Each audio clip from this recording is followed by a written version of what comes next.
Have you ever poured your heart into something, time, effort, love, only to realize the people you did it for never truly appreciated it? Imagine spending years baking for your family, believing every smile, every empty plate meant joy, only to discover it was all a lie. This is the story of a girl, her brownies, and the birthday that broke everything. Have you ever poured your entire heart into something, hours in the kitchen? Every ounce of love, every detail perfect, only to realize the people you did it for never truly cared. This is the story of a girl, her brownies, and the birthday party that turned her passion into heartbreak. I was 8 years old when I baked my very first dessert. It wasn't beautiful. It wasn't even good, if I'm being honest. The cookies came out half burned on the bottom, still gooey in the middle, lopsided and uneven like little chocolate speckled rocks. But to me, they were magic. They were mine.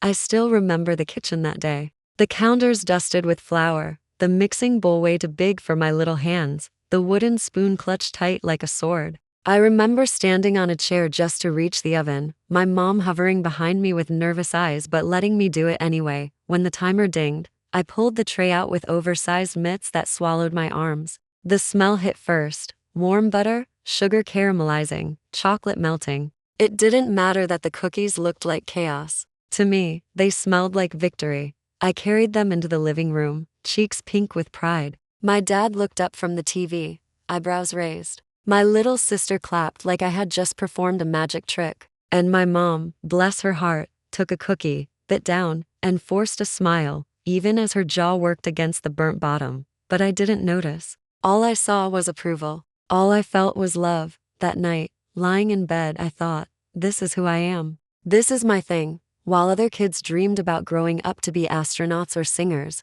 I dreamed of sugar and butter and flour. I dreamed of transforming ordinary ingredients into something extraordinary. When I think back to my teenage years, baking wasn't just a hobby anymore, it was my signature. By middle school, it was the one thing that made me stand out. I wasn't the most popular kid. I wasn't the best at sports or theater or music. But I was the kid who always showed up with a tin of cookies or a tray of brownies. And that was enough. In 7th grade, there was a science fair where everyone else showed up with poster boards about volcanoes or the water cycle. I showed up with a project about the chemistry of baking, complete with samples of cookies baked with different amounts of sugar, butter, and flour. I didn't win. Of course, the judges thought it was too culinary and not scientific enough, but every kid in the gym crowded around my table, eating the samples until not a crumb was left. And to me, that felt like winning. By high school, baking was more than just a quirk, it was my identity. Teachers would roll their eyes but smile when I came into class carrying a Tupperware container. Friends would casually ask,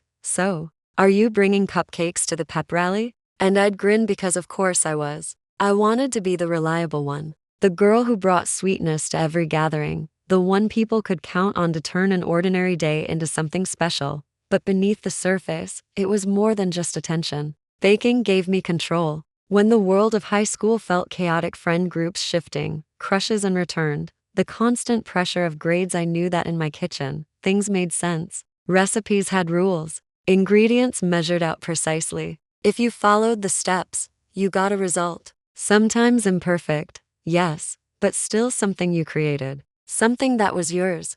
I remember one Friday night during sophomore year. After a fight with my best friend over something stupid, boys, I think I went home and baked a triple batch of brownies. I stayed up until midnight, cutting them into squares, arranging them neatly in boxes, and by Monday, I handed them out to classmates with a smile like nothing had ever gone wrong. And just like that, the fight was forgotten. Sweetness has a way of smoothing things over. My family noticed too. By then, it had become routine. Whenever there was a birthday, I made the cake. Whenever we had relatives visiting, I baked pies. And on Sunday nights, when my mom cooked a big dinner, I provided dessert. Somewhere along the way, it became official, though no one ever said it aloud. I was the baker of the family. It sounds small, but to a teenager searching for a place in the world, that mattered more than I can explain. My brother was the outgoing one, always surrounded by friends. My sister was the smart one, the straightest student with a plan for her future.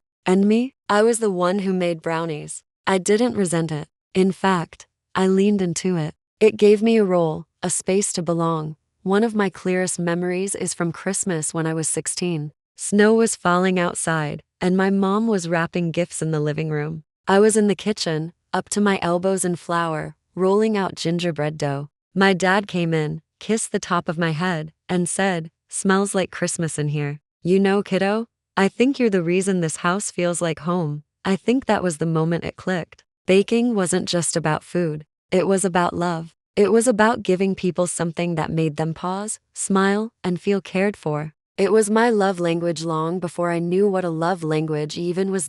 So when I graduated and went to college, I carried it with me. While other kids packed posters and mini fridges, I brought measuring cups and a hand mixer. In the dorms, I was the girl who bribed friends into study sessions with batches of cookies. On late nights, when everyone was stressed, I'd pull brownies out of the oven in the communal kitchen. And suddenly we weren't just tired students, we were kids again, happy over something warm and sweet.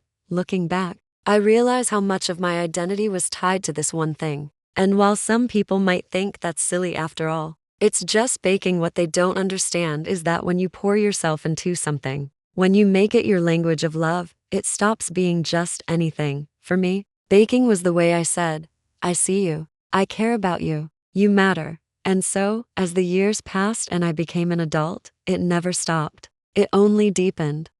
College passed in a blur, but the kitchen was always where I found myself. While others experimented with beer pong or all-nighters fueled by energy drinks, I experimented with pie crusts and cupcake frostings. My roommates learned quickly, if you were stressed, come sit in our kitchen. There would be sugar, flour, and butter transforming into comfort before your eyes. There was one night, sophomore year, during finals week. Everyone was drowning in exams, sleep-deprived, snapping at each other. I remember opening the tiny dorm fridge and seeing half a carton of eggs, a stick of butter, and some chocolate chips. That was all it took. Within an hour, the whole floor smelled of fresh cookies. Students came out of their rooms like moths drawn to a flame, eyes glazed from cramming, and suddenly we were laughing. Sitting on the hallway floor, passing around warm cookies like they were some kind of miracle cure. For a moment, the stress melted. I remember thinking, this is what I was meant to do. It wasn't glamorous.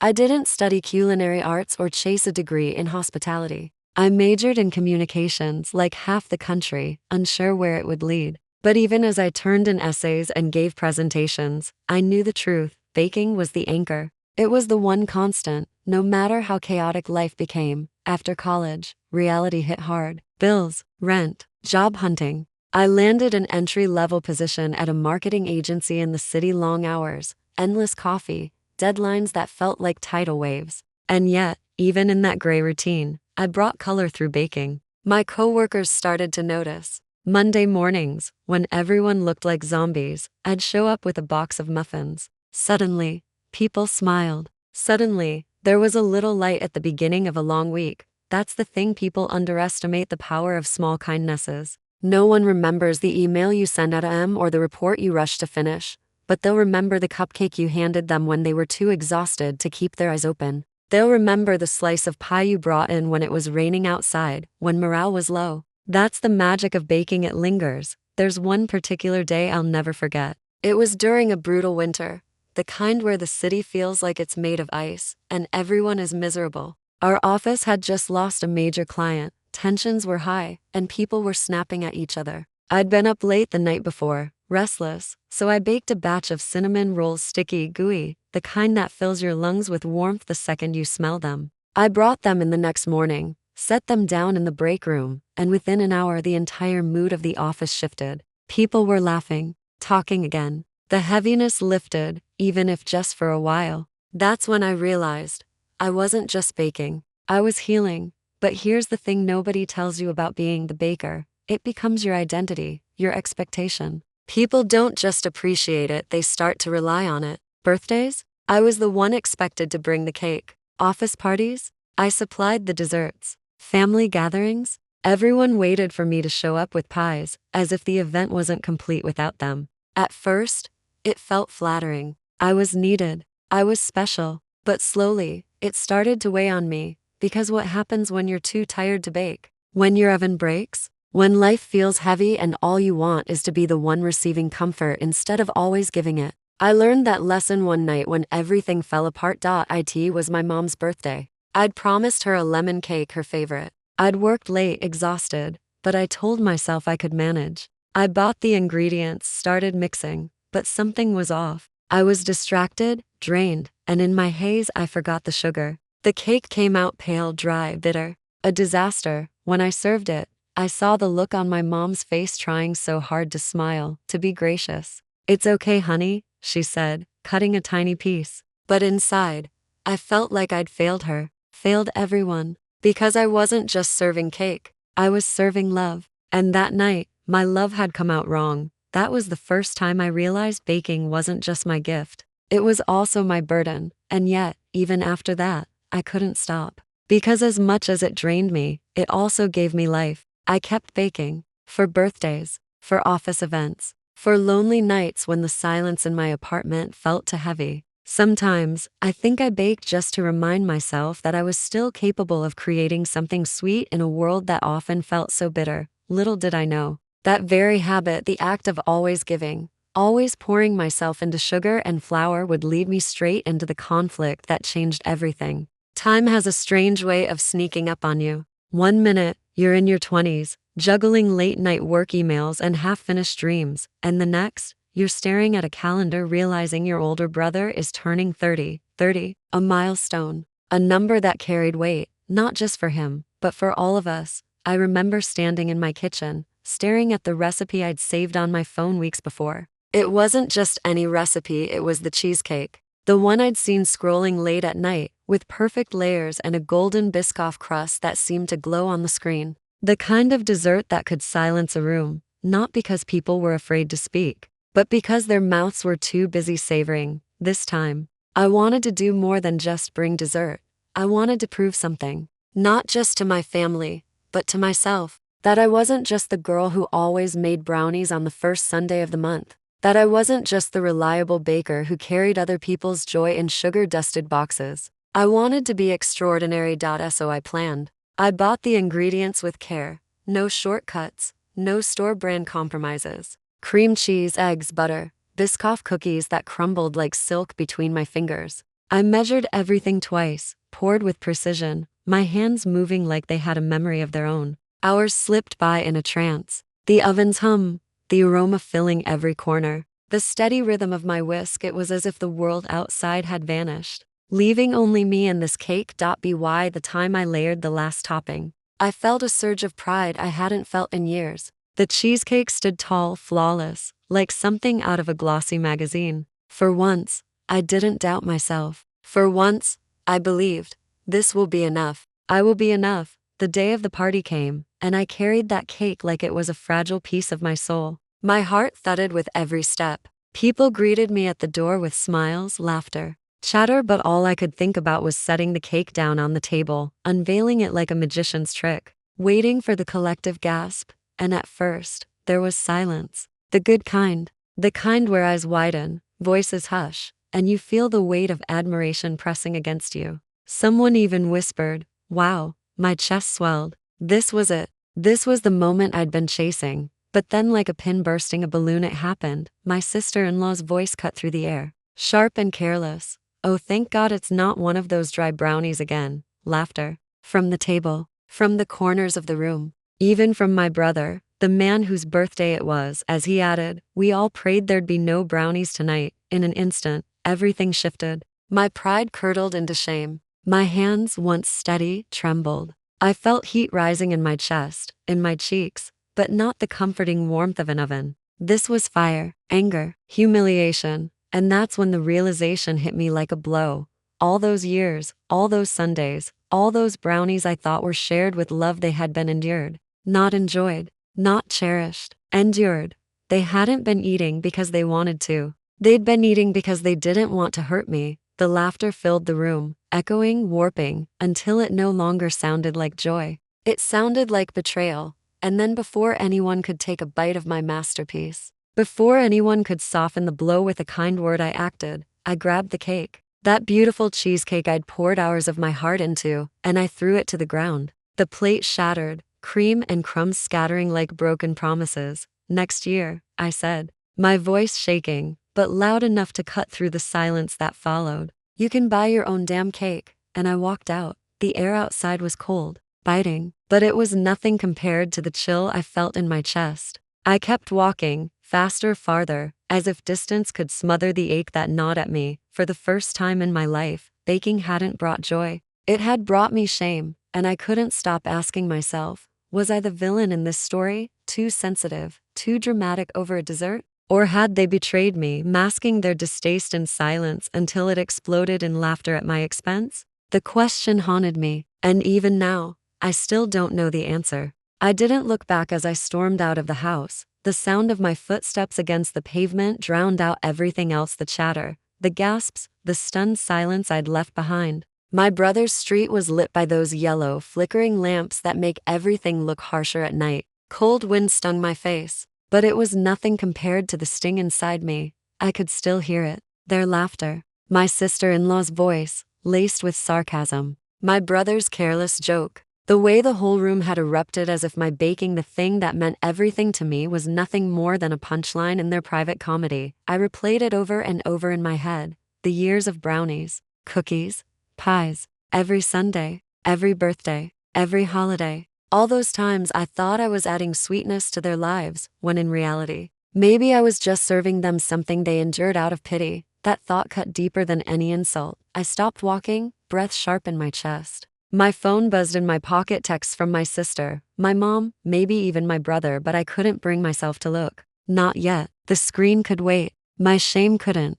I sat down on the curb, head in my hands. And for the first time in years, I felt the kind of loneliness that doesn't come from being physically alone, but from realizing that maybe the people you love the most don't really see you at all. Because here's the truth, baking wasn't just about sugar and flour for me. It was my language, my way of saying, I love you, I care about you, I see you. Every brownie, every cupcake, every pie crust was a message. And if they'd been lying about enjoying them all these years, then what else had been a lie? I thought back to my childhood, the kitchen filled with laughter, my mom teaching me how to measure flour without packing it down, the pride in her eyes when I pulled a tray of cookies from the oven. That little girl believed her baking made the world brighter. That little girl thought sugar could solve anything. Now it just felt like sugar had melted into something bitter. A car passed slowly, its headlights sweeping across me, and I realized how ridiculous I must look. Sitting there, dressed for a birthday party, mascara smudged, hands sticky with cheesecake crumbs I hadn't bothered to wipe off. I let out a laugh, not a happy one. A hollow, broken sound that echoed in the quiet street.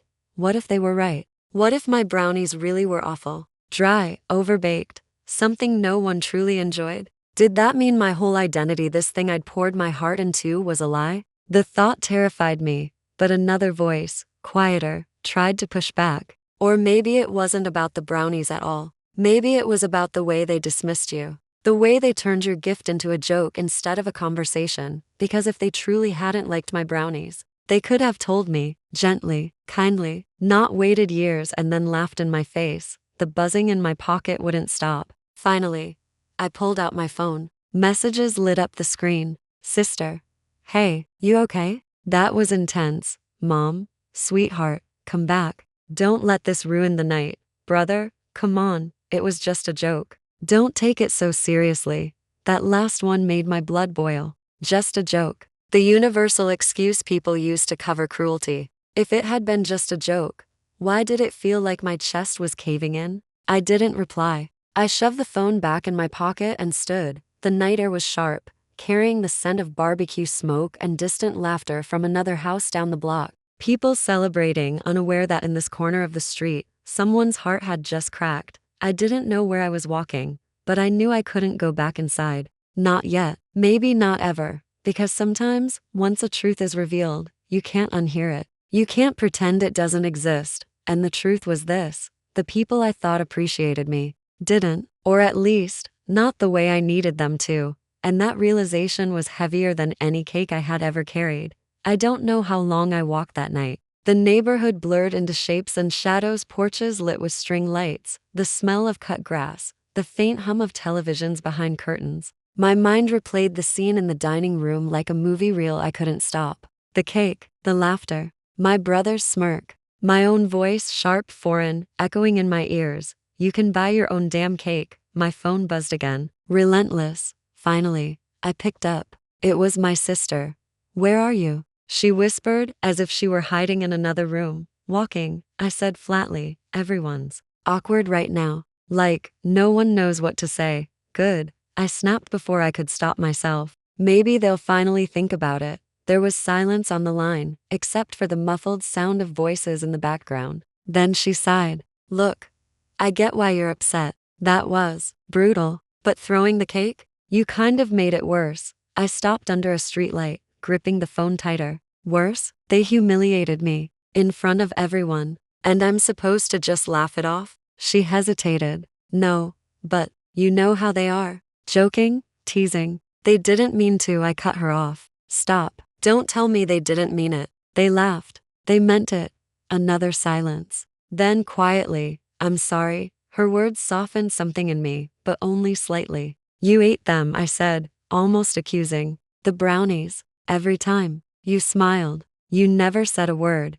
"I didn't think it mattered," she admitted. "I thought you just liked baking, no matter what people thought." That stung more than I expected. Because yes, I loved baking, but I also needed people to love what I made, to feel the care I put into it. Otherwise, what was the point? Before I could answer, my phone buzzed again. This time, it was my brother. Against my better judgment, I switched calls. "Hey," he said, his voice to casual, to light. "You seriously left over that? Over a joke?" I closed my eyes, teeth clenched. "It wasn't a joke to me." "Come on," he said, chuckling under his breath. "You always take things too seriously. We love your baking. We just, tease. It's family, family." That word thrown around like a shield to excuse anything. "If you loved it," I said slowly, "you wouldn't have laughed." He groaned, impatient. "God, you're so dramatic. Everyone's still talking about it. You ruined the vibe.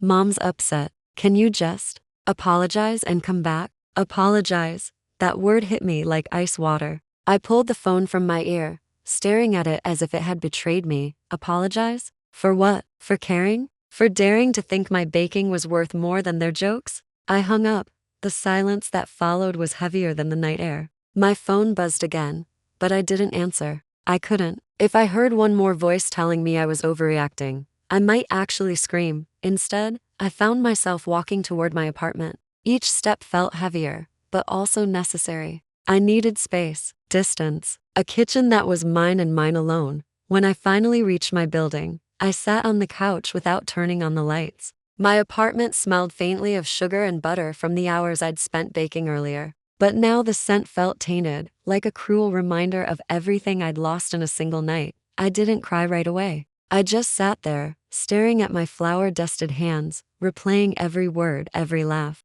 And then, slowly, the tears came. Hot, relentless, unyielding, because here was the truth I couldn't ignore. I wasn't just mourning a ruined birthday or a smashed cake. I was mourning years of effort, of love, of moments I thought were shared, but maybe never were. And worst of all, I was starting to wonder if maybe I didn't want to bake for them ever again. The days that followed were quiet, too quiet. I didn't step foot in the kitchen, not once. The mixing bowl sat on the counter, dusted with the faint powder of flour I hadn't bothered to wipe up. My stand mixer, usually my most reliable companion, loomed in the corner like a relic of a life I wasn't sure I wanted anymore. Every time I looked at it, I heard the laughter. "Dry brownies. We all prayed there'd be none tonight." The words echoed like a curse. So I avoided it. Instead, I threw myself into work, into television, into anything that distracted me from the ache in my chest. But it didn't work, because every time I walked into the kitchen for a glass of water or to grab takeout, I felt the silence pressing in. The absence of baking wasn't just about food, it was about the absence of me. A week passed. My mom called every day, gentle at first, then more insistent. "Honey, it's not as bad as you think," she'd say. "Your brother feels awful." But did he? He hadn't texted. He hadn't apologized. Not really. Saying "you're dramatic" wasn't an apology. Saying "come back, you ruined the vibe" wasn't an apology. It was shifting the blame. And maybe I was dramatic, but wasn't I allowed to be, just once, when it mattered? My sister, though she texted quietly, consistently. I know it hurt. I wish I'd spoken up sooner. Her words helped, but they didn't erase the bitterness. I found myself standing in front of my pantry one night, staring at the rows of sugar, flour, chocolate chips. My hands itched to create. The muscle memory of cracking eggs, whisking butter, folding batter, it tugged at me like an old friend begging me to come back. But then, just as quickly, I felt the shame again. The image of cheesecake splattered on the floor, gasps filling the room, eyes wide with judgment. And I slammed the pantry door shut. It felt like a breakup. Like the one thing that had always been mine, the one thing that had always made me feel powerful and loved, had turned against me. I tried to tell myself it didn't matter, that I could be normal, that plenty of people go through life without baking every weekend. I could eat store-bought cookies, frozen pizza, microwave meals. I could let baking go. But the thing about passion is, it doesn't let go of you. One Friday night, after a particularly brutal week at work, I found myself restless. The city buzzed outside my window, people heading to bars, to dinners, to lives that felt so much fuller than mine. I opened my fridge, eggs, butter, cream cheese, leftover Biscoff cookies in a jar. Almost without thinking, I pulled them out. My hands moved before my brain could argue. I preheated the oven. I lined a pan. I crushed the cookies, melted the butter, pressed the crust, and as the oven warmed, so did I. But this time, I didn't bake for them. I didn't bake for my brother or my mom or anyone else. I baked for me. When the cheesecake finally emerged, golden and firm, I cut a slice and sat alone at my kitchen table.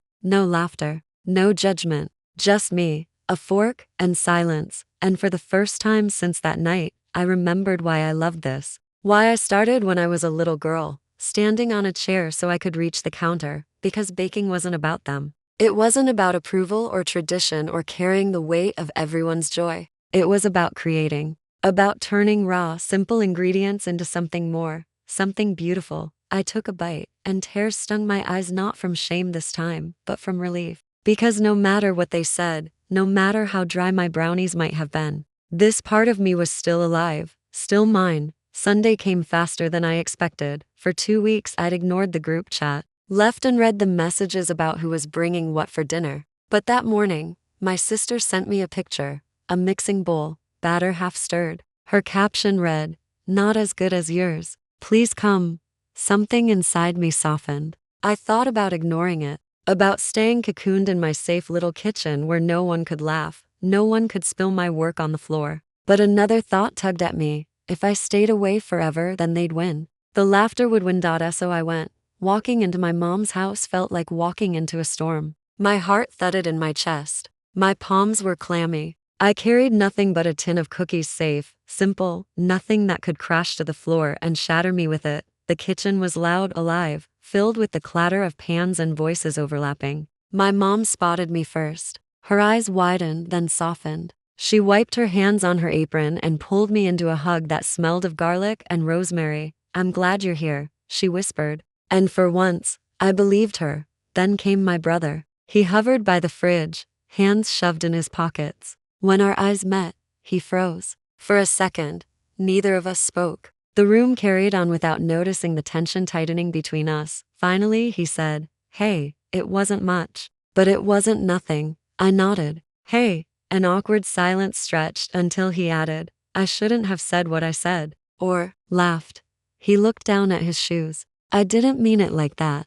I swallowed. Anger flared in me, sharp and hot, but it was dulled now by the weeks I'd spent grieving, by the cheesecake I'd baked alone in my kitchen, reminding myself that this wasn't about him. "I know," I said. And I did. My brother teased because he didn't know how else to connect sometimes. But teasing wasn't harmless when it cut at the very thing that made me me. I didn't forgive him instantly. That would have been too easy to neat. But I let him hand me a cutting board, let him stand beside me as we sliced vegetables in silence, and when my sister pulled me aside later, pressing one of my cookies into my hand, she whispered, "See? It's better when you're here." That night, as the family gathered around the table, I didn't feel fully healed. The scars were still there. But I also didn't feel broken anymore, because now, I knew the truth. Their approval had never been the foundation of my love for baking. That love was mine alone. And even if they never understood, I wasn't going to let their laughter silence me again. When dessert came, I placed the tin of cookies in the center. No grand reveal, no pressure, just cookies. And when my niece took a bite, crumbs on her smile, and said, "These taste like hugs." I realized something I should have known all along. I didn't need everyone's applause. I just needed to keep creating. It started with an email. I almost deleted it, thinking it was spam. The subject line read, "Local Bake Off, applications now open." Normally, I would have laughed. Competitions weren't my thing. I wasn't a showy baker, not like the people you saw on TV stacking gravity-defying cakes and spraying glitter like it was confetti. My baking was quieter, comfort food. Brownies, cheesecakes, cookies that crumbled just right in your mouth, but the words sat there on the screen, pulsing like a dare. Maybe it was because of what had happened at my brother's party. Maybe it was because of that little voice that still whispered, "They think your brownies are dry." Whatever the reason, I found myself clicking the link. The form was simple: name, age, specialty. I stared at the box that asked for signature bake. My fingers hovered, then typed, "brownies." The irony wasn't lost on me. When I told my best friend, Claire, she nearly choked on her latte. "You? A competition? Are you trying to give me a heart attack?" I rolled my eyes. "Thanks for the vote of confidence." "No, I'm serious," she said, leaning forward. "You've always baked for family, for friends. This is different. This is strangers, judges, real stakes." "Exactly," I said, surprising even myself. "That's why I need to do it." She studied me for a long moment, then smiled slowly. "Okay, then I'll be in the front row, screaming like a soccer mom." The night before the competition, my kitchen looked like a war zone. Flour dusted the counters, chocolate smudged my apron, and at least 3 test batches of brownies sat cooling in various stages of almost right. I paced the room, tasting, adjusting, second-guessing. Were they too dense? Too fudgy? Would the judges laugh the way my family had laughed? By midnight, I sank into a chair, exhausted. The memory of my brother's words hovered in my head, threatening to unravel me. But then I thought of my niece's crumb-covered smile. "These taste like hugs." That was it. That was the reason I baked. Not for approval, not for perfection, for connection, for warmth, for the piece of love baked into every bite. The next morning, I walked into the community center with my tray of brownies, heart hammering. The room buzzed with energy, bakers arranging towering cakes, delicate pastries, sugar sculptures that looked like art, and there I was, with a humble pan of brownies. For a moment, I felt small, invisible. Then the head judge, a tall man with sharp glasses, walked past. He paused, glanced at my tray, and said, almost offhandedly, "Sometimes the simplest things are the hardest to perfect." I breathed in, out, and for the first time in weeks, I let myself believe that maybe, just maybe, I belonged here. The bake-off smelled like heaven and anxiety. Sugar, butter, and nerves hung in the air. Tables lined the room, each a mini universe of flour-dusted ambition. Some bakers unpacked boxes of delicate clairs or macarons that looked like tiny jewels. Others wheeled in tiered cakes so tall they had to duck under the doorway. And then there was me, standing at my table with a single tray of brownies. Claire waved at me from the audience seating. She had smuggled in a giant poster that read, "Team Brownie Queen." My face burned, but I couldn't help smiling. "Bakers." The announcer's voice boomed through the microphone. "You have 3 hours to prepare your signature bake. Judges will evaluate taste, texture, and presentation. Ready, set, bake." The room exploded into motion. Mixers whirred, whisks clattered, ovens slammed shut. I set to work, my hands moving automatically, melting butter and chocolate, whisking in sugar until it shimmered like wet sand. For a moment, muscle memory carried me, the familiar rhythm soothing. But as I slid the pan into the oven, doubt crept in. What if my family had been right all along? What if I'd been blind, forcing everyone to eat dry, mediocre brownies for years? I glanced at the table beside me. A girl with pink-streaked hair was piping ganache onto bite-sized tarts with surgeon-level precision. Her station gleamed spotless like an advertisement. Mine looked like a crime scene. The panic built. My throat tightened. My hands trembled as I smoothed out the parchment paper. I kept hearing my sister-in-law's voice. "Thank God it's not brownies this time." I wanted to run, to rip off my apron and bolt out the door before the judges could confirm my worst fear, that I wasn't good enough. But then, across the room, I caught Claire's eye. She tapped her chest twice, then pointed at me. A signal we'd used since high school. "Breathe. You've got this." I inhaled, slow and steady. The rich smell of chocolate filled my lungs, grounding me. This wasn't about proving my family wrong. It wasn't even about winning. It was about showing up for myself. The timer ticked down. 50 minutes, 40, 30. My brownies cooled, and I cut them into perfect squares, each one topped with a swirl of Biscoff cream and a sprinkle of crushed cookie for texture. Simple, yes. But mine.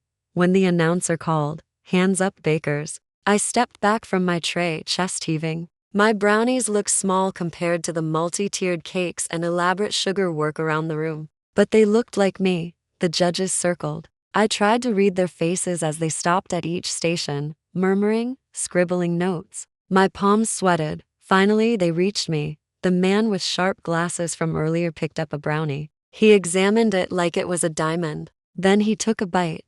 The silence stretched. My heart pounded so loudly I swore the whole room could hear. And then, he smiled. Just a little, but enough.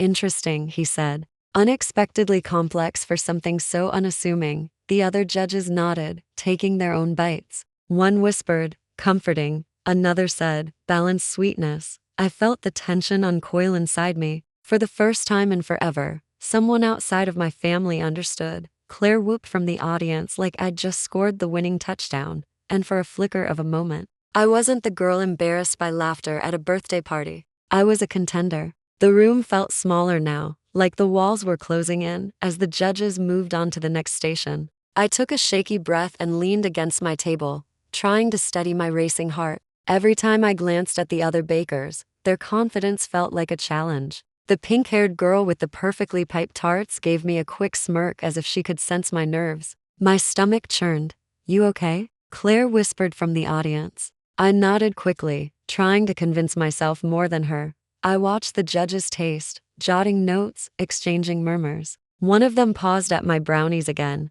lifting a second square as if testing consistency. I gritted my teeth. Please let them see it. Please let them understand. Then the worst thought hit me. What if they didn't? What if all my careful measurements, every hour I'd spent perfecting these brownies, was meaningless? That old familiar panic rose, the same one that had swallowed me the night of my brother's birthday. I closed my eyes for a moment, remembering the nights I'd baked alone, tasting my creations in silence, letting them remind me that my love for baking didn't need approval. That thought steadied me enough to open my eyes and face the room again. The head judge returned, holding a brownie delicately between the fingers. He addressed the room, not just me, but everyone. Simplicity is harder than complexity. It takes courage to strip away the unnecessary and let the core speak for itself. My ears rang. Courage? Core? My stomach flipped. Was he talking about me? It sounded like he was. Then came the announcement of finalists. The tension was electric. You could feel it vibrating through the polished floors. I tried not to think about it. I tried to focus on the smell of chocolate, the feel of the brownies beneath my fingertips, the tiny bit of frosting I had lovingly swirled on top. But it didn't matter. Every nerve in my body screamed, "Don't embarrass yourself. Don't fail here too. Finalists are." The voice boomed. The chocolate soufflé, the caramel tart trio, and yes, the brownie squares from table 17. My chest tightened, then a wave of disbelief, then pure, unfiltered joy. Me, my simple, humble brownies. They'd made it. Against multi-tiered cakes, against intricate pastries, against bakers who treated sugar like a weapon, I had survived. I glanced toward the pink-haired girl. Her confident smirk had faltered slightly. My pulse quickened not from arrogance, but from relief. I had proven something. Not just to the judges, not just to the audience, but to myself. The final round was tense.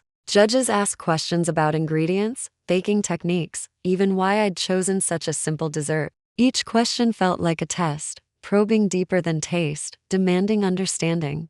I answered as honestly as I could, explaining the balance, the texture, the subtle flavors designed to evoke comfort and warmth. When it was over, I stepped back and watched the other finalists set up their elaborate presentations. Their creations were impressive, undeniably so, but I noticed something. The complexity didn't always translate to joy. Their focus was perfection, appearance, and impressing judges. Mine was different. Mine was about connection, and maybe that was my edge. When the winners were announced, I didn't expect to hear my name first. But when they called it brownie squares, table 17, I couldn't stop the exhilarated laugh that escaped me. The room erupted in applause. Claire screamed from the audience. I felt my knees buckle slightly, and I gripped my table for support. This was more than a win. It was redemption. It wasn't just about proving my family wrong anymore. It wasn't about external validation at all. It was proof to myself that my love for baking, my patience, my dedication, and even my failures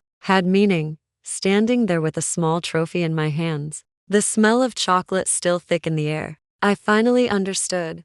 My baking had never been about them. It had always been about me, and anyone who truly appreciated it would see it eventually. The applause had barely died down when I stepped out into the crisp evening air. The smell of chocolate still clung to my hands, a warm reminder of what I had accomplished. I held the small trophy close, as if its weight could ground the whirlwind of emotions inside me. I thought about my brother first, the one who had laughed at me. I imagined him seeing the headlines the next day, or hearing the news from my sister. Would he finally understand? Would he recognize that what he had dismissed so casually, for so long, had meaning beyond a joke? I knew, deep down, that the answer didn't matter as much as it once did. When I returned home that night, Claire insisted we go for a celebratory late-night coffee. We sat in a small diner, warm light spilling over the vinyl booths, cinnamon rolls and hot chocolate steaming in front of us. You did it, she said softly, stirring her cocoa. I told you belong out there.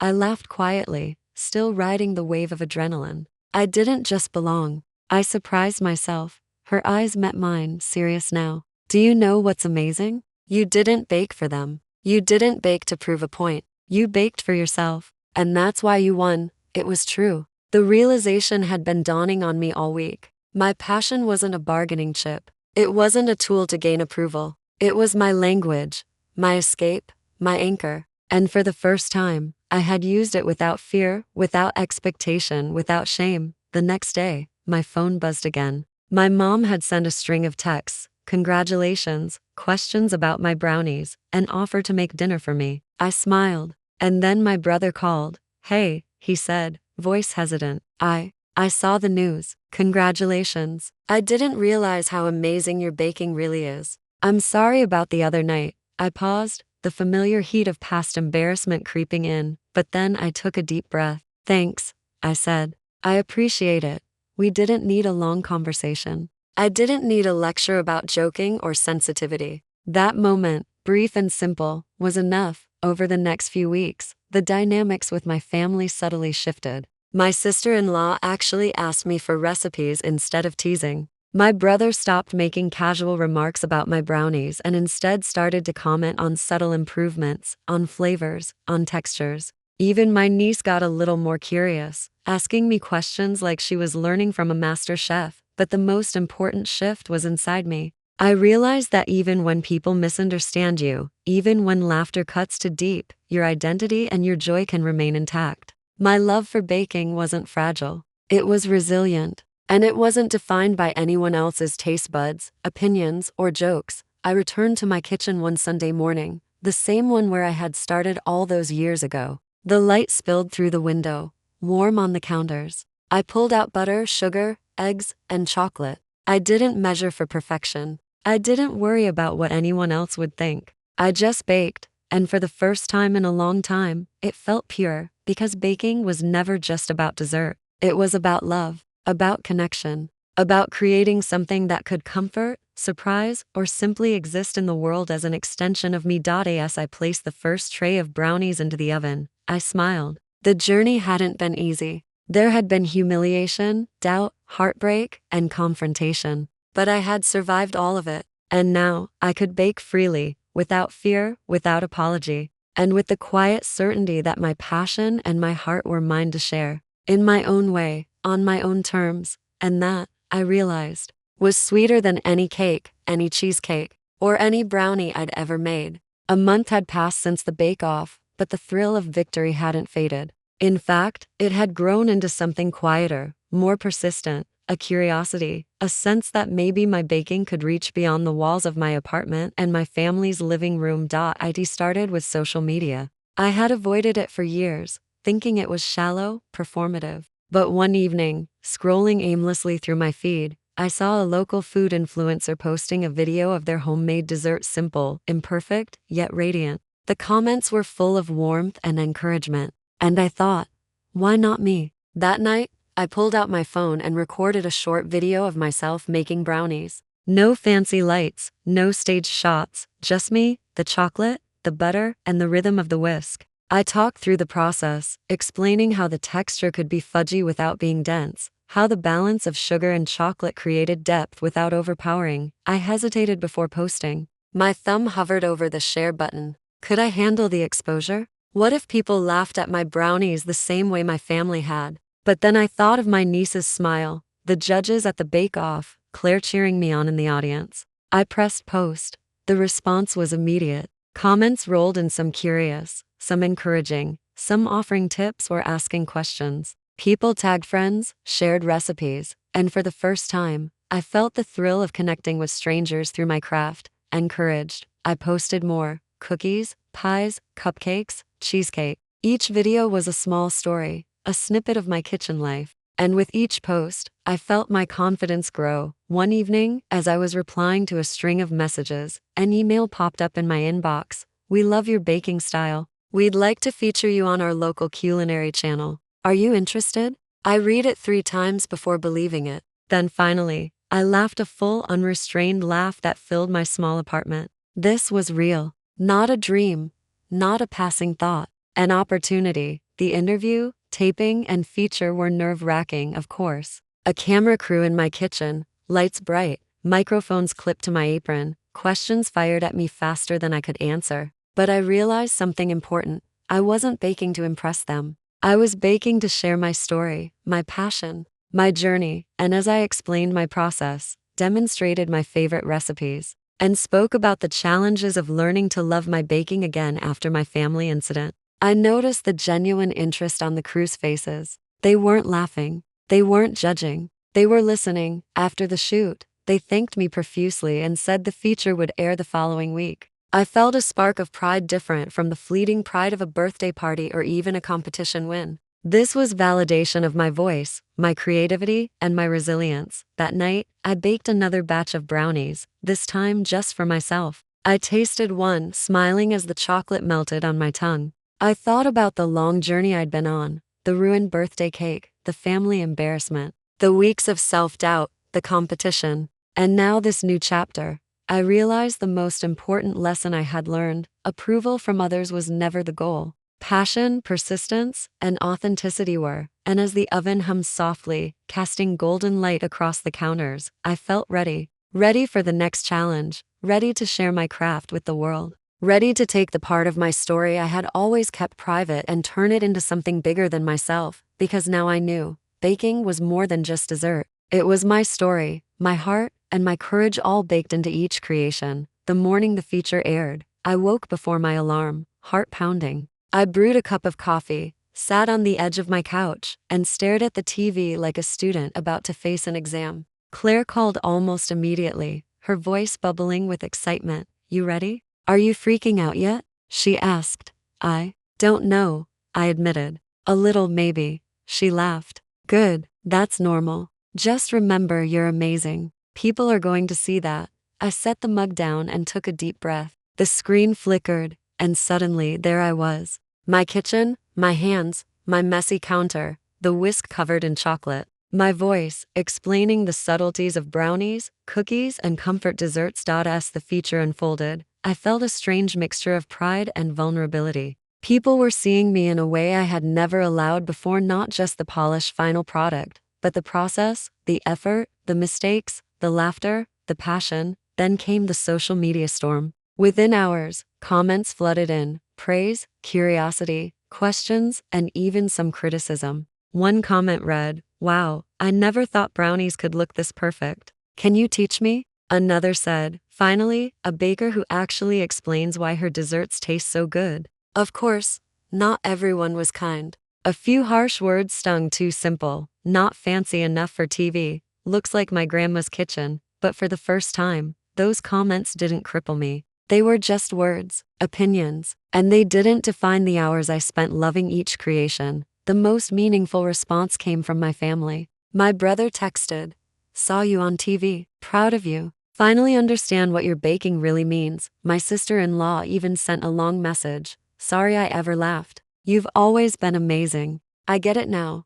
Reading those words, I felt a warm surge of relief. Validation wasn't just public. It was personal. And this time, it was genuine. The feature led to small but exciting opportunities. Local cafes reached out for collaborations. A boutique dessert shop wanted to carry some of my brownies. And a few aspiring bakers asked if I could do workshops. Suddenly, my hobby was evolving into something bigger. My kitchen felt simultaneously smaller and more expansive than ever. Each creation carried more than chocolate and sugar. It carried my story, my persistence, and my resilience. I had grown in ways I hadn't anticipated. Baking had taught me patience, empathy, and courage. It had forced me to face humiliation, doubt, and rejection, and yet, it had never abandoned me. And as I prepared another batch of brownies that evening, the oven warm, the scent of chocolate filling my apartment, I smiled. I was no longer the girl whose heart was crushed by a family joke. I was a baker, a storyteller, a creator whose passion could reach far beyond any small living room or birthday party. For the first time,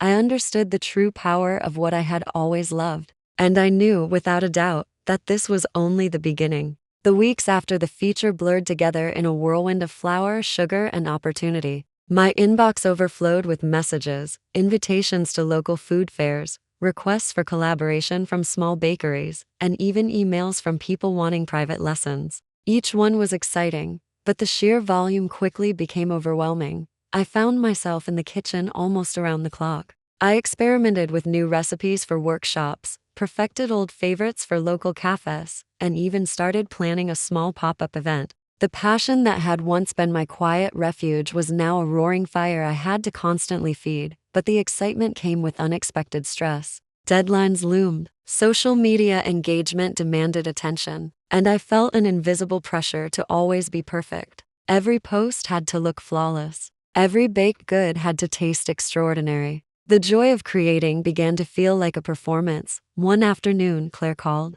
"Hey, are you okay?" she asked, sounding cautious. I laughed nervously. "Of course, just busy. You sound tired." She paused. I get that this is amazing, but don't forget why you started. You loved it, remember? Not for awards, not for attention, not for validation."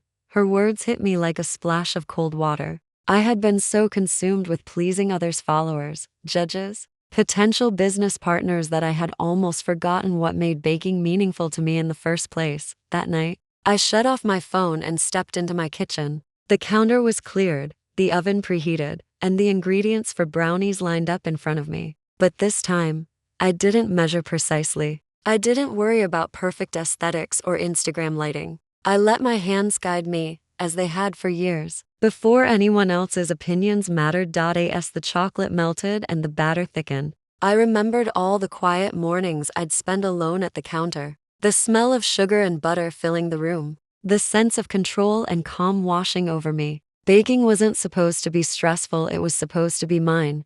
The next few days were a balancing act. I scheduled workshops and small collaborations, but I also carved out time for personal baking. I experimented with flavors just for fun: lavender shortbread, salted caramel fudge, pistachio brownies. I even revisited old recipes from childhood, tweaking them and laughing at my early attempts. Through it all, I realized something important. Growth doesn't mean losing yourself. Success doesn't have to come at the expense of joy. And recognition, no matter how flattering, can never replace the simple love that first drew me to the kitchen. By the end of the month, I felt a new rhythm. I had clients, collaborations, and followers, yes, but I also had boundaries. I could say no when things felt overwhelming. I could step away from the screen and the demands to just bake. And most importantly, I could remember that the work I created was mine first, and the world's appreciation was secondary. That evening, as I pulled a tray of freshly baked brownies from the oven and let the warm aroma fill my apartment, I smiled.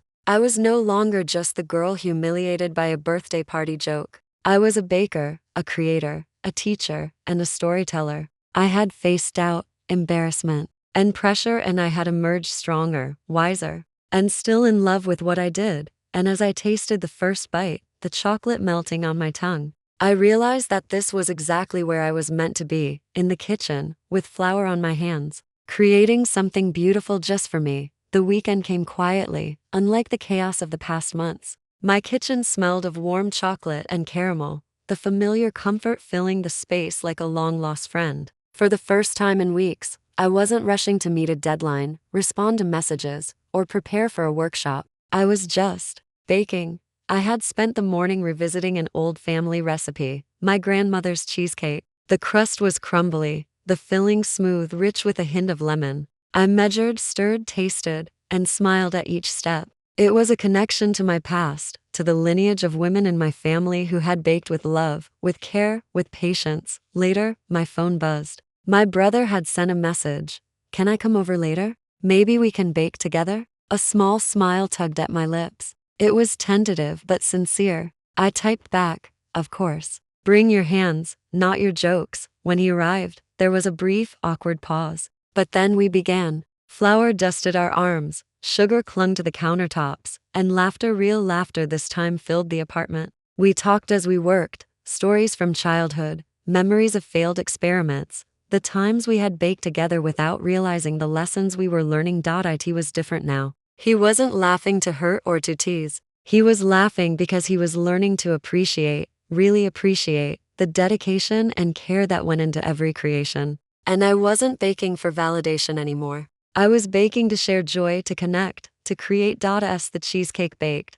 I reflected on how far I'd come. From the humiliation of my brother's birthday party, to the bake-off, to sharing my passion with the world, I had grown. I had faced self-doubt, criticism, and the fear of failure. I had learned that passion cannot be dictated by others' opinions. Love for what you do, and the courage to pursue it, is what sustains you. By the time the cheesecake was golden and perfect, my family gathered around. My mom praised the flavor, my sister-in-law asked for the recipe, my brother smiled, quiet but proud. And for the first time, I realized their appreciation was welcome. But it was no longer necessary for me to feel fulfilled. I took a bite of cheesecake, creamy and sweet, and felt a profound sense of contentment.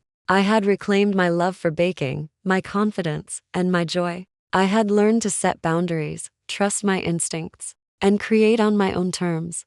Looking around at the people I loved, I finally understood the lesson that had been simmering all along. Life, like baking, is about balance of patience, of effort, of love. And no matter the challenges, the laughter, or the doubt, staying true to yourself makes everything richer, sweeter, and more meaningful. That evening, I cleaned up the kitchen, but I didn't put away my ingredients. The flour, sugar, and chocolate waited patiently, ready for the next creation. I smiled at them, and for the first time in a long time, I felt fully at home, not just in my kitchen, but in my life, because this was mine. All of it. The failures, the victories, the love, the passion. And I was ready for whatever came next.